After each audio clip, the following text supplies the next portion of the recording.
There are days that arrive quietly but feel impossibly heavy. You wake up and something feels off. Maybe it's your body that aches more than usual, or maybe it's something you can't name, just a fog that settles over everything. The simplest things feel like mountains. Even getting up, making the bed, opening the curtains, it all feels like too much. And if that's where you are right now, then you're not alone. You're not weak. You're not broken. You're simply human. And you've lived long enough to know that not every day is light. Some days are heavy, and that's okay. It's not always something dramatic or visible. Sometimes the weight isn't because of a single event or moment. It's just the slow buildup of small things. The way time moves, the way life shifts, the memories that revisit you when you least expect them.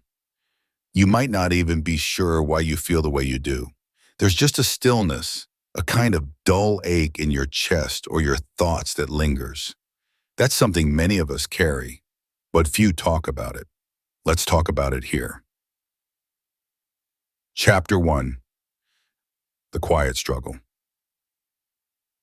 There's a kind of struggle that doesn't make much noise. It doesn't announce itself. It doesn't come with flashing lights or urgent demands. It just lingers, quietly, in the spaces between tasks, in the stillness of the afternoon, in the way you sit down and suddenly feel like you don't quite know what to do next. That's the quiet struggle, and more often than not, it goes unseen. It's not always dramatic. It's not the kind of pain that draws attention,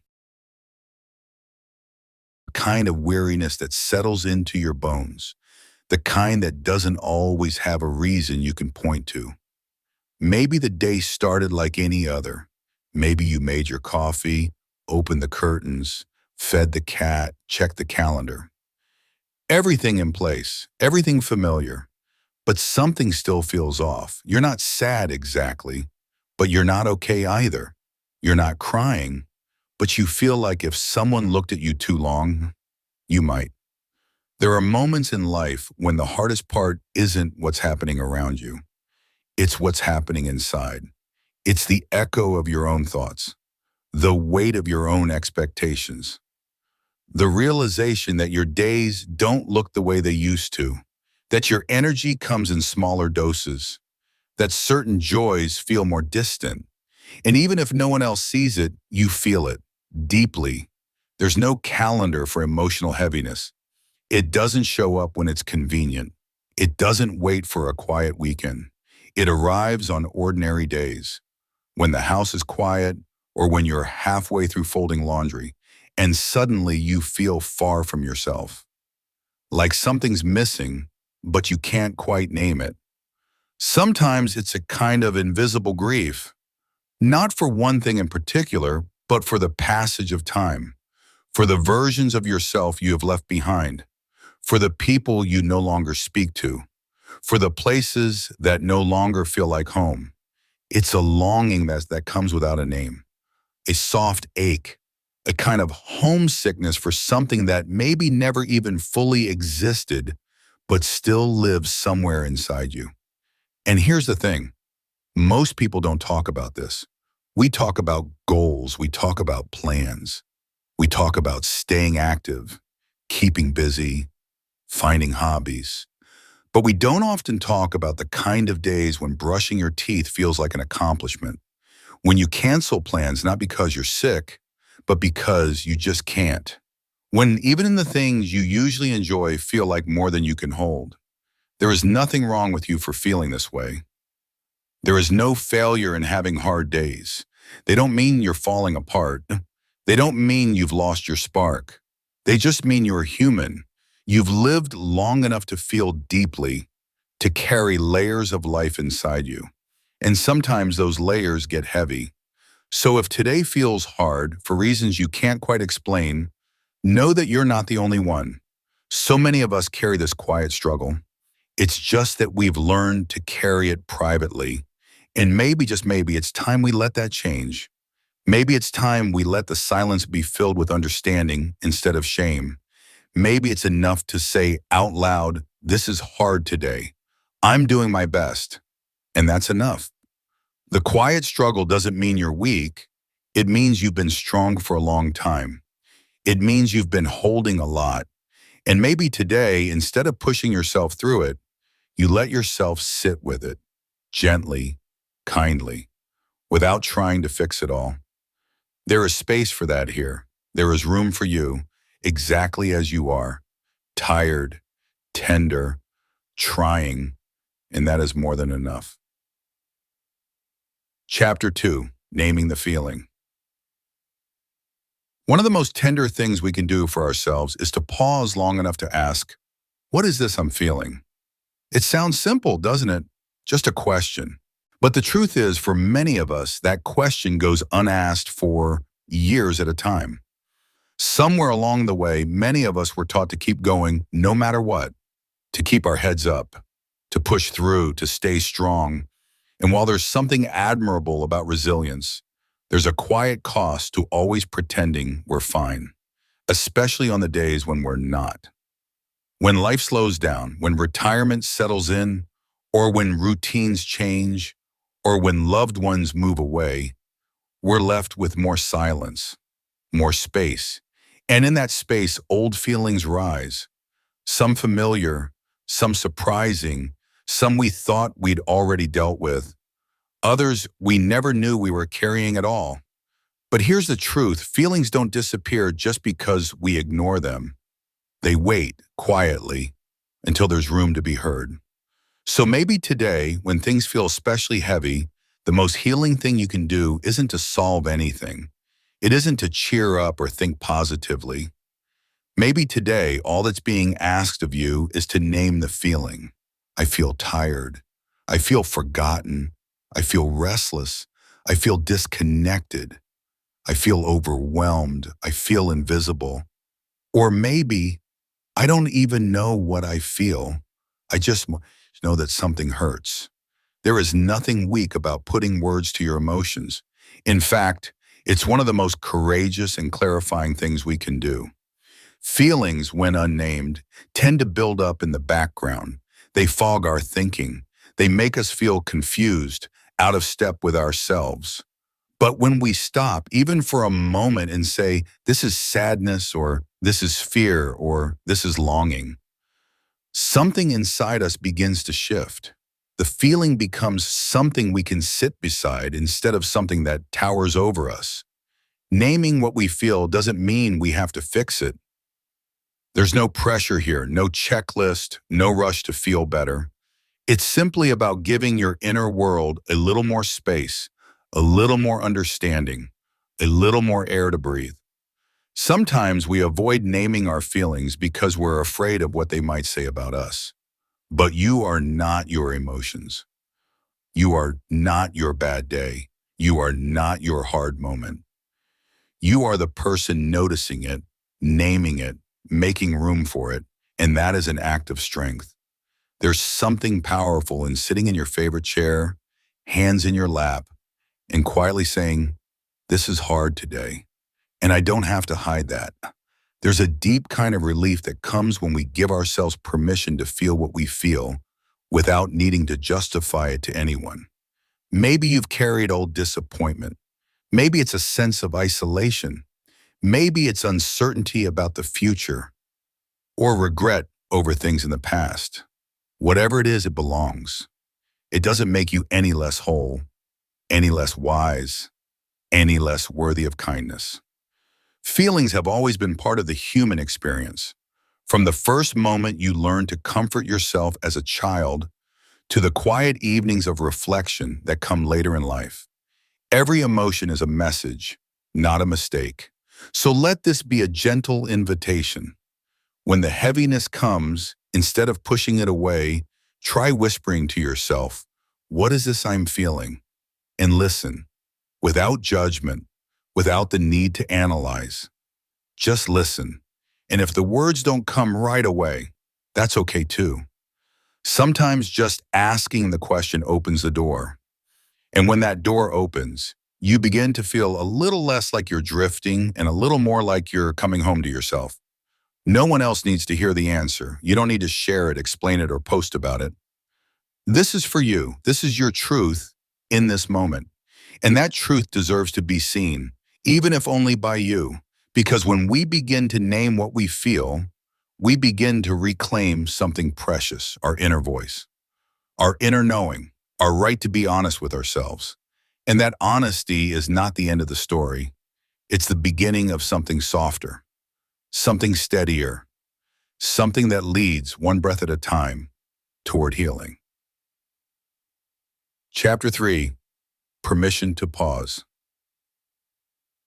There's a certain pressure that seems to follow us no matter our age, a quiet insistence that we must always be doing, producing, moving forward.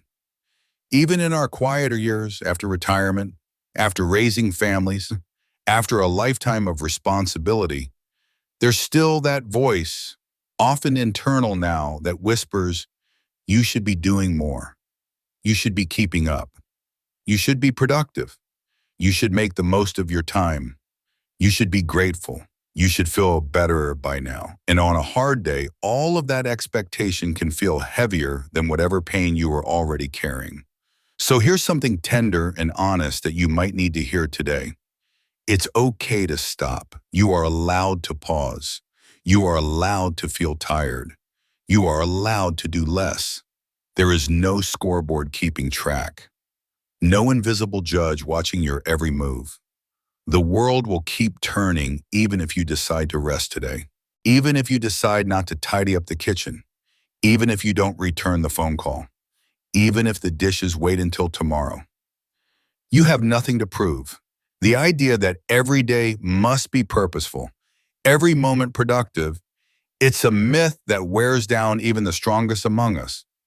Sometimes the most meaningful thing you can do is simply sit in silence and give your mind and heart a moment to breathe, to not be pulled in a dozen directions, to not rush from one thing to the next, to not feel like you owe anyone anything in this moment but kindness to yourself. You have earned your rest, truly. Not in a cliche way, but in the way that comes from having carried a full life, its joys, its losses, its questions, and its quiet victories. Rest is not laziness. It is not weakness. It is wisdom. It is knowing when your spirit needs gentleness more than movement. There will always be tasks that can wait. There will always be laundry to fold or errands to run. But there are only so many chances to stop and care for yourself in a moment of need. To say, I don't need to push through this. I can soften. I can be still. I can be enough just as I am. Some days are for action, and some days are for recovery. And on those recovery days, pausing is not a luxury. It is a necessity. Just like the land needs winter to rest before the spring, your heart needs space to recalibrate, to settle, to heal. And your pause can be quiet and simple. It doesn't need to look like anything special. It can be sitting with a warm drink in your hand, wrapped in a blanket, not trying to think, not trying to be inspired, just being, just breathing, just watching the light move across the room as the day goes on. It might be lying down for a nap in the middle of the afternoon without guilt, reading the same page of a book 3 times and not minding that you didn't take it in, sitting on your porch with nothing in your hands, not even trying to be mindful, just existing comfortably in the moment. That too is valuable. That too is sacred in its own quiet way. And if the pause feels unfamiliar, if you've spent years putting yourself last or pushing through everything, then let this be your permission to begin now. It is not too late to treat yourself with the kind of care you always gave to others. It is not too late to rest without apology. The world may not teach us how to pause. It may tell us to keep going, to stay strong, to fill every gap with something useful. But life has a way of reminding us, gently or suddenly, that rest is part of the rhythm, that even the sky has its twilight hours, that even the trees let go of their leaves for a while. You don't have to feel inspired every day. You don't have to find meaning in every moment. You don't have to turn your pain into something beautiful right away. Sometimes the only thing needed is a pause. And in that pause, there is healing, quiet, invisible healing, the kind that doesn't announce itself, but still does its work. So today, if you find yourself tired, if your heart feels too full, or your body feels heavy, let that be your signal, not to push harder, but to soften, to return to yourself, to allow the pause. It's okay if the world keeps moving while you sit still. You are not falling behind. You are exactly where you need to be. Just breathing, just being, just allowing yourself the grace of a slower pace. And that truly is enough. Chapter 4, Turning Inward. When the days feel too heavy to carry and the hours stretch on without much shape or color, sometimes what we need most is something small to hold on to. Not a big goal, not a major change, just something simple, something grounding, something steady, something that reminds us we're still here, still real, still connected. These are what I call small anchors, the quiet rituals, the gentle routines, the familiar comforts that don't try to fix everything, but somehow help us stay afloat. A warm cup of tea, first thing in the morning, the way your favorite mug feels in your hands, the way the steam curls upward, soft and slow, that first sip, quiet and familiar.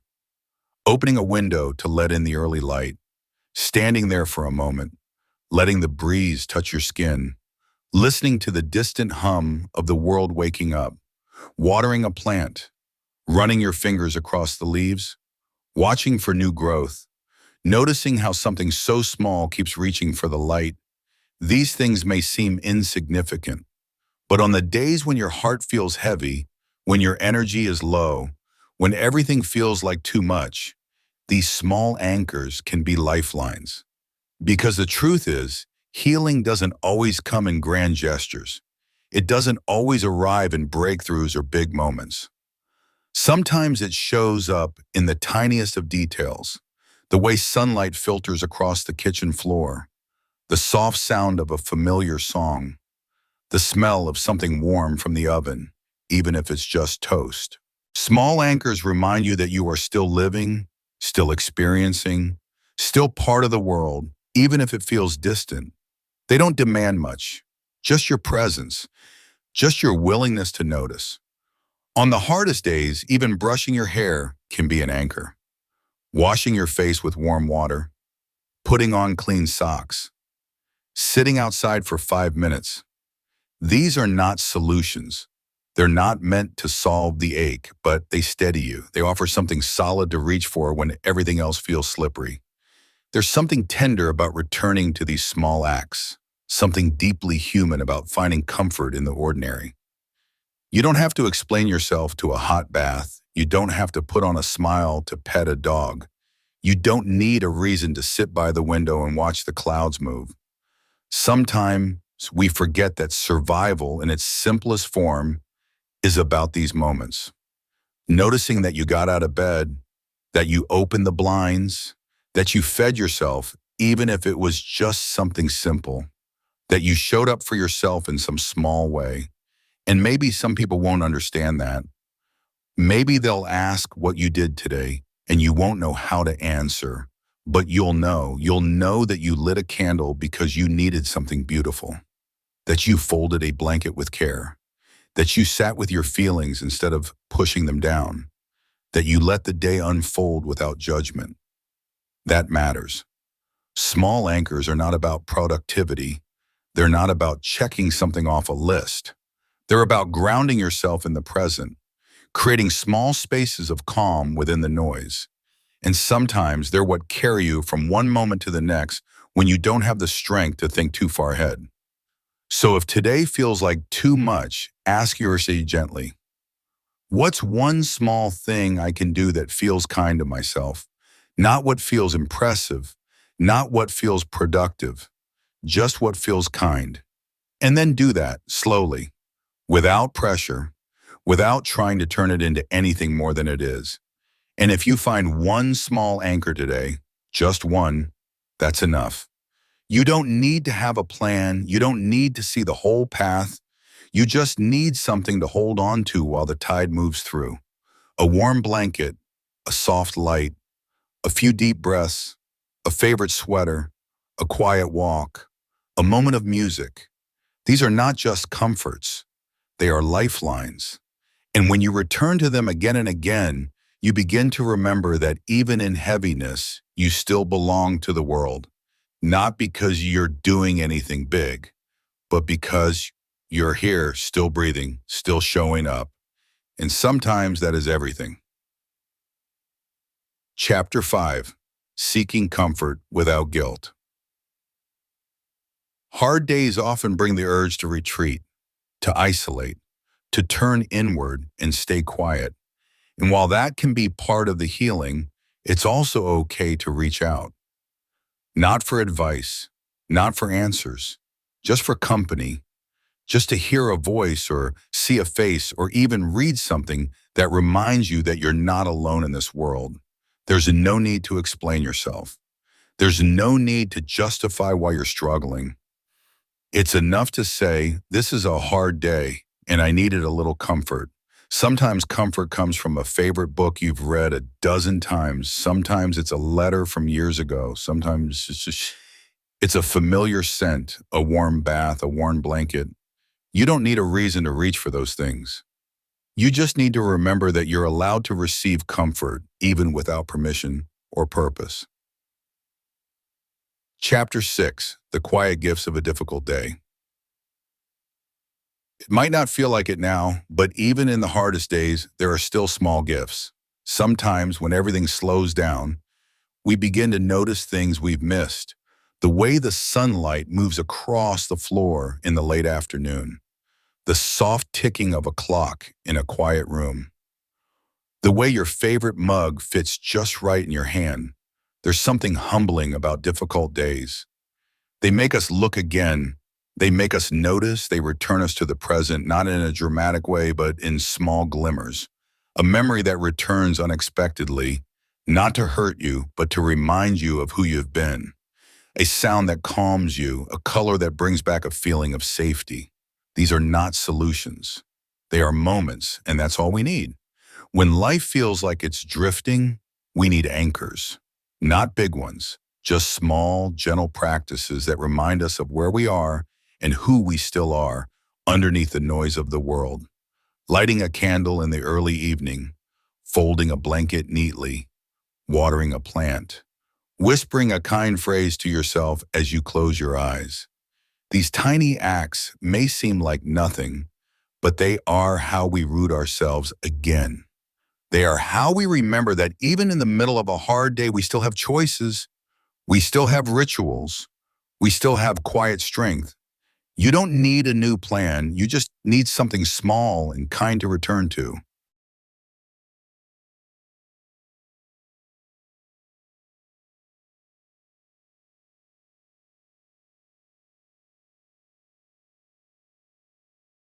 If this spoke to you, I'd love for you to be part of this growing community. Go ahead and like, subscribe, and share your thoughts in the comments. This space is for healing, for reflection, for real connection. Thank you for being here.